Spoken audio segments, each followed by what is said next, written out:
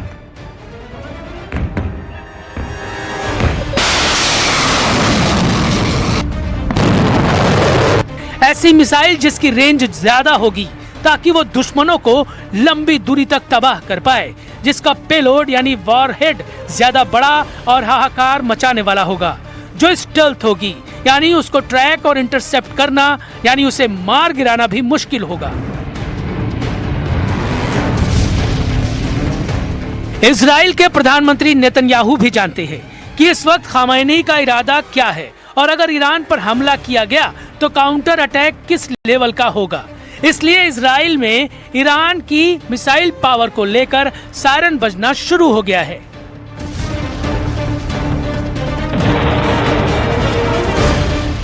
Israel की सेना ने ईरान की मिसाइल पावर को लेकर बहुत बड़ा दावा किया है।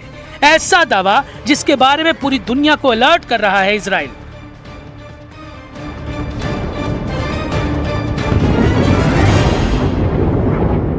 इजरायली सेना के एक बड़े कमांडर ने इजरायली संसद को बताया है कि ईरान ने जून में हुए युद्ध के बाद अपनी बैलिस्टिक मिसाइल का प्रोडक्शन बढ़ाना शुरू कर दिया है। उसकी मिसाइल ज्यादा रेंज की भी है, बड़े वॉरहेड से भी लैस है और उसको रोकना पहले जैसा आसान नहीं होगा। इजरायली सेना ने कहा है कि इस बात को नेतन्याहू सरकार बहुत गंभीरता से ले। Look, we don't seek escalation. I hope they don't. But if they do, all bets are off.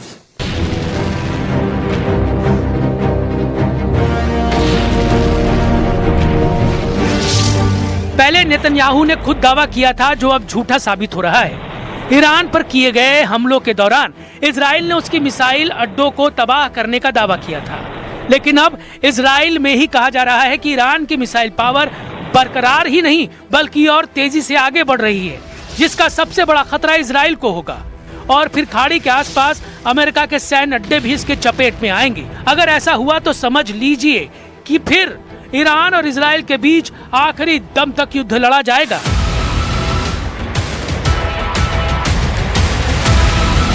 9/11 का आतंकवादी हमला याद कीजिए। ट्रंप ने इस वीडियो को सैकड़ों बार देखा है। इसी वीडियो को देखकर अमेरिका के हर राष्ट्रपति ने सैकड़ों बार कसम खाई है कि अब हर दुश्मन को इसी तरह चुन चुन कर मारेंगे। 9/11 के हमले के बाद इन 25 सालों में अमेरिका ने 6 टारगेट चुने। शुरुआती टारगेट जॉर्ज डब्ल्यू बुश के कार्यकाल में खत्म किए गए। फिर बराक ओबामा आए, उस दौर में भी जंग जारी रही। बाइडेन के राष्ट्रपति रहते हुए भी युद्ध होते रहे और अब डोनाल्ड ट्रंप के कार्यकाल में अमेरिका के अंकल सैम का सबसे खतरनाक रूप देखने को मिल रहा है। जॉर्ज डब्ल्यू बुश के कार्यकाल में पहला नंबर आया इराक का, जहां से सद्दाम हुसैन का तख्ता पलट किया गया, फिर उन्हें फांसी दी गई। इसके बाद बराक ओबामा राष्ट्रपति बने। फिर दूसरा नंबर आया लीबिया का, जहां मुअम्मर गद्दाफी का तख्ता पलट किया गया। इस दौरान अराजक हुए लीबिया में गद्दाफी की हत्या भी कर दी गई। ट्रंप के राष्ट्रपति बनते ही अमेरिका की फोर्स सुपर एक्टिव हो गई। तीसरे नंबर पर लेबनान यानी हिजबुल्लाह की लीडरशिप को खत्म कर दिया गया और फिर चौथे नंबर पर गाजा यानी हमास को पूरी तरह से खत्म कर दिया गया। हिजबुल्लाह और हमास दोनों इजराइल के दुश्मन रहे हैं। पांचवा नंबर आया सीरिया का, जहां अमेरिका और इजराइल की मदद से जुलानी ने बशर अल असद का तख्ता पलट किया।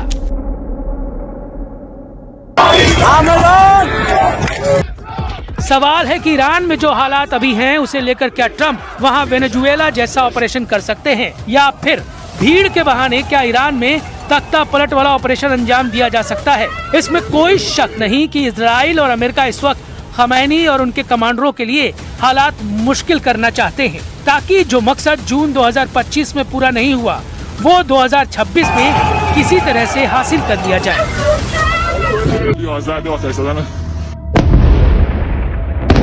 और वक्त हो गया है बहुत छोटे से ब्रेक का, बने रहिए हमारे साथ।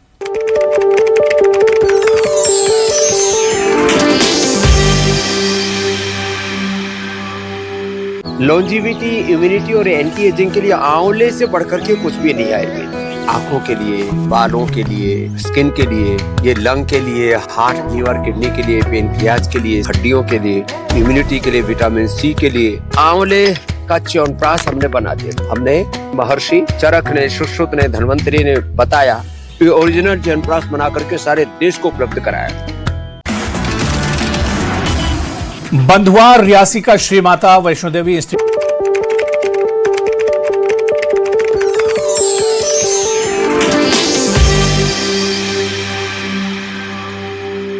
ब्रेक के बाद स्वागत है आपका। बुलेटिन में आगे बढ़ेंगे।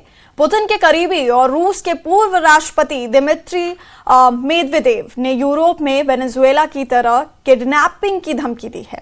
दिमित्री ने जर्मनी के चांसलर फ्रेडरिक मर्ज को निकोलस मादुरो के जैसे गिरफ्तार करने का सुझाव दिया है। उधर ट्रंप ने एक बार फिर से पुतिन के खिलाफ बयानबाजी शुरू कर दी है। ट्रंप ने पुतिन के घर पर हुए ड्रोन हमले में यूक्रेन का साथ दिया है। वहीं पेरिस में पुतिन के 27 दुश्मनों ने नया वॉर प्लान बनाना शुरू कर दिया है।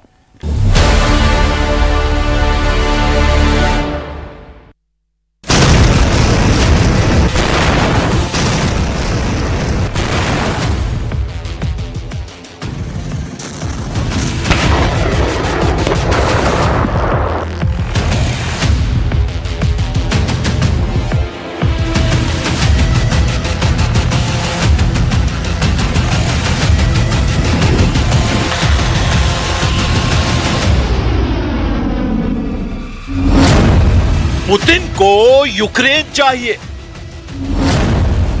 ट्रंप को ग्रीनलैंड चाहिए, यूरोप को शांति चाहिए। लेकिन ये चाहतें पूरी होंगी कैसे? क्योंकि पुतिन को यूक्रेन से युद्ध जीतने से यूरोपीय देश रोक रहे हैं। ट्रंप को ग्रीनलैंड लेने से रूस और चीन रोक रहे हैं। ऐसे में यूरोपीय देशों की सुरक्षा अब सबसे ज्यादा खतरे में पड़ गई है। पुतिन के प्रचंड प्रहार से यूरोप में फिर से हाहाकार मच गया है। कीव, खार्किव और डॉनबास को रूस बारूद से पाट रहा है। नॉन स्टॉप हमले हो रहे हैं, क्योंकि रूस को जिस मौके की तलाश थी वो मिल गया है। इसलिए पुतिन ने टॉप गियर लगा दिया है। कीव पर रूस बारूद की बौछार को ज्यादा धार दे चुका है। मिसाइलों की मार से यूक्रेन की राजधानी धुआं धुआं है। ज़ेलेंस्की पर सबसे भयानक हमले शुरू हो चुके हैं। रूस ने ड्रोन और मिसाइलों की डोज बढ़ा दी है। यूक्रेन के सबसे अहम फ्रंट को रूस जल्द से जल्द ढहा देने के मिशन में जुट गया है। पुतिन का प्लान कीव की तबाही है। पुतिन का प्लान कुछ दिनों के अंदर यूक्रेन का सरेंडर है, क्योंकि अब पुतिन की बातों पर ट्रंप को भी भरोसा नहीं रह गया है। रूस के सबूतों और दावों को नजरअंदाज कर प्रेसिडेंट डोनाल्ड ट्रंप ने पुतिन के घर पर हुए हमले में यूक्रेन का साथ दे दिया है। ट्रंप ने कहा है कि पुतिन के घर पर कोई हमला नहीं हुआ। रूस के प्रोपेगेंडा का पर्दाफाश हो चुका है। ट्रंप ने दावा किया है कि यूक्रेन की ड्रोन स्ट्राइक पुतिन के घर के आसपास हुई थी, न कि उन्हें निशाना बनाया गया है। That strike happened. Right. So Putin had said in that phone call to you that that strike happened. You came out and said that, and you believed Putin. There was some criticism. There is something that happened fairly nearby, but had nothing to do with this. Why did you believe Putin in that moment and then go say that? जिस दिन Putin के घर के करीब drone बम फटा, उसी दिन Trump Putin की 2.5 घंटे तक फोन कॉल पर बात हुई। पुतिन ने ट्रंप को अपने घर पर हमले की बात बताई। तब ट्रंप ने पुतिन की हां में हां मिलाया। मगर अब ट्रंप का यू टर्न रूस को रास नहीं आ रहा है। अचानक ट्रंप के सुर क्यों बदल गए हैं? क्यों ट्रंप ज़ेलेंस्की की तरफ झुकाव रखने लगे हैं? क्या ट्रंप अपने बनाए शांति समझौते से पलट भी सकते हैं? रूस ये मानकर आगे बढ़ रहा है कि अमेरिका फिर उसे दगा देगा, क्योंकि जिस तरह यूक्रेन ने रूस पर जवाबी हमले शुरू कर दिए हैं, उससे युद्ध खत्म होने की कोशिशों को झटका लगा है। यूक्रेन ने रूस के पेंजा और लिपेत्स्क इलाके में इंडस्ट्रियल साइट्स पर भयानक हमला किया है। यूक्रेन ने 120 ड्रोन से रूस के एनर्जी सेंटर दहला दिए हैं। यूक्रेन की ड्रोन स्ट्राइक ने पेंजा में रूस का कार्गो ट्रांसपोर्ट हब जला डाला है। लिपेत्स्क में यूक्रेन के ड्रोन हमले से तेल डिपो जलकर राख हो गया है। प्रेसिडेंट ज़ेलेंस्की ने जानकारी दी है कि दिसंबर 2025 में रूस के 35,000 सैनिकों को युद्ध में ढेर कर दिया गया है। ज़ेलेंस्की दावा कर रहे हैं कि आगे रूस की सेना को बहुत बड़ी कीमत चुकानी होगी। ज़ेलेंस्की के मुताबिक हर महीने रूस के सैनिकों की मौत का आंकड़ा बढ़ता जा रहा है। 2026 की शुरुआत में यूक्रेन रूस पर भारी पड़ रहा है। Конкретні речі вже зроблені. Очевидно, працюють ефективно. За грудень 35 тисяч знищених окупантів. Це підтверджено на відео. За листопад було 30 тисяч, за жовтень 26 тисяч знищених окупантів. Зростання цих показників – це наслідок правильних рішень. Саме таких рішень. यूक्रेन हथियारों को बदल रहा है। यूक्रेन अपने सैन्य कमांडरों में तब्दीली